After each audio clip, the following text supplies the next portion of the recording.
राजधानी recording studio Belwatiya.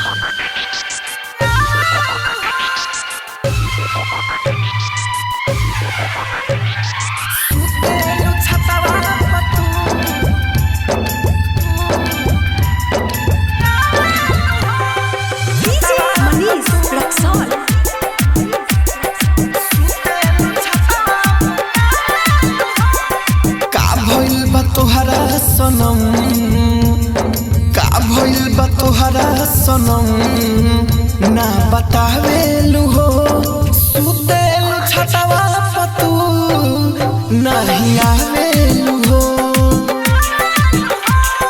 सुतेलु छटवा पतू नहीं आवेलु हो का भइल बा तोहरा सनम ना बतावेलु हो छटवा पतू नहीं आवेलु हो सुतेलु छटवा पतू नहीं आवेलु हो। Rajdhani recording studio Belwatia.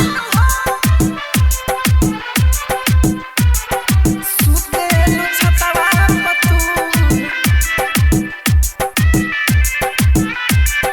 छटवा पतू डीजे मनीष रक्सौल।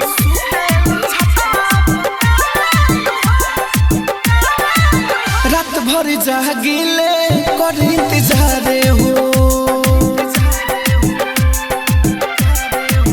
रात भर जागिले कर इंतजार हो लागत तोहरा ना बाहम से प्यार हो तोहरा जैसन केहू तो तड़पाई ना अपने दीवाना के सताई ना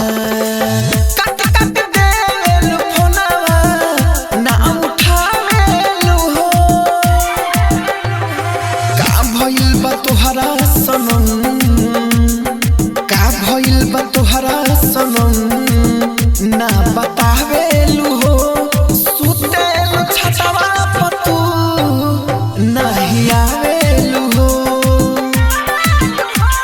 सुतेलु छटवा पतू नहीं आवेलु हो। राजधानी रिकॉर्डिंग स्टूडियो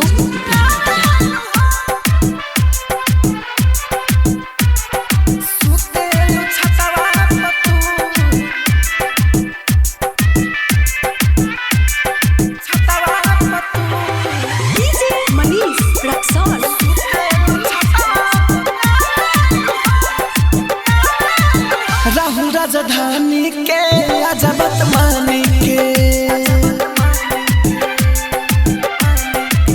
राहुल राजधानी के अजबत मानी के तोहर दीवाना हो ई बात जानी के राइटर मनोज और लकी अनिल ओई बुत मिल सोची मन भइल गिल आवेलु ना तू रुका के दिल दुखा